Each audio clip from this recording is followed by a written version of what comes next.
Online cricket betting మూటను విశాఖ పోలీసులు గుట్టురట్టు చేశారు. బెట్టింగ్ కు పాల్పడుతున్న 13 మంది నిందితులను విశాఖ పోలీసులు బెంగళూరులో అదుపులోకి తీసుకున్నారు. పట్నానికి చెందిన రవికుమార్ అనే వ్యక్తి ఇచ్చిన ఫిర్యాదుతో విచారణ ప్రారంభించారు. వీరి వద్ద నుంచి 57 మొబైల్ ఫోన్లు, 137 బ్యాంక్ పాస్ బుక్లు, 11 ల్యాప్టాప్లు, 132 ఏటీఎం కార్డులు, 4 సీసీ కెమెరాలు, ఒక కౌంటింగ్ మిషన్ స్వాధీనం చేసుకున్నారు. ప్రకాశం జిల్లా మర్రిపూడి మండలం గుండ్ల సముద్రంలో సుపరిపాలనలో తొలి అడుగు కార్యక్రమంలో మంత్రి బాల వీరాంజనేయ స్వామి పాల్గొన్నారు. ఏడాదిలో కూటమి పాలనలో ప్రజలకు ఏం చేశామో చెప్పడానికి ధైర్యంగా ప్రజల్లోకి వస్తున్నామన్నారు. తాము చెప్పింది చేస్తున్నాం కాబట్టి ప్రజల్లో ధైర్యంగా తిరగలుగుతున్నామని మంత్రి తెలిపారు.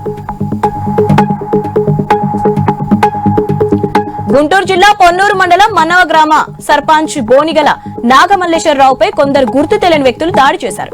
గత కొన్ని సంవత్సరాలుగా మన్నవ గ్రామంలో టీడీపీ వైసీపీ మధ్య వైరం కొనసాగుతుంది. గతంలో టీడీపీ మండల అధ్యక్షుడు బండ్లమూడి బాబురావుపై జరిగిన దాడిలో నాగమల్లేశ్వరరావు ముద్దాయిగా ఉన్నారు. దీంతో నాగమల్లేశ్వరరావుపై దాడి చేసినట్లు అనుమానిస్తున్నారు. మంచిర్యాల జిల్లా జన్నారం మండల కేంద్రంలోని ఫారెస్ట్ డివిజన్ కార్యాలయం సామాగ్రిని గోదావరికని లేబర్ కోర్టు ఆదేశాల మేరకు జప్తు చేశారు. 2016 వరకు ఫారెస్ట్ యానిమల్ ట్రాకర్ గా విధులు నిర్వహించిన రాజం అనే వ్యక్తి ఒక్కొక్కటి 58,09,700 రూపాయలు ఇవ్వాలన్న ఆదేశాలకు అధికారులు స్పందించలేదు. దీంతో రాజం కోర్టును ఆశ్రయించడంతో కార్యాలయంలో ఉన్న సామాగ్రిని పూర్తిగా జప్తు చేస్తారు.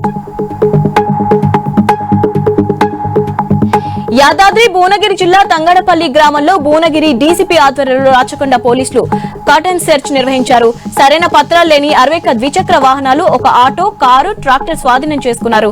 బెల్ట్ షాపులో అక్రమంగా అమ్ముతున్న 19 బీర్ బాటిల్స్, 79 మద్యం సీసాలను పోలీసులు పట్టుకున్నారు.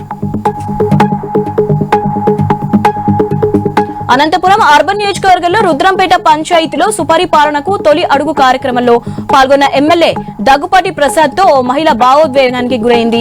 30 ఏళ్ల తన ఇంటి ముందు ట్రాన్స్ఫార్మర్ తొలగించాలని ఎంతో మందిని అడిగినా ఎవరు పట్టించుకోలేదని దగ్గుపాటి ప్రసాద్ ఈ సమస్యను వెంటనే పరిష్కరించారని మహిళ హర్షం వ్యక్తం చేసింది.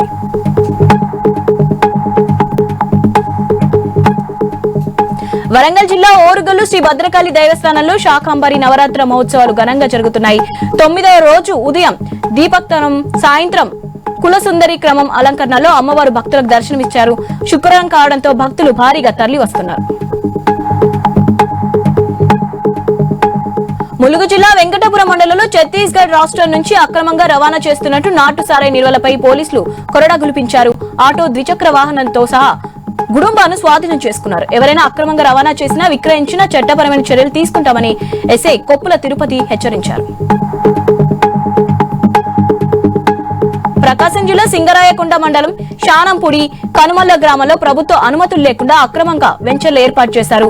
దీనిపై పంచాయతీ శాఖ అధికారులు అభ్యంతరం వ్యక్తం చేస్తూ హెచ్చరిక బోర్డులను పెట్టారు. వెంచర్ యజమానులకు నోటీసులు జారీ చేశారు. ప్రభుత్వ స్థలాన్ని ఆక్రమించి నిబంధనలకు విరుద్ధంగా వెంచర్ ఏర్పాటు చేశారని ఆగ్రహం వ్యక్తం చేశారు.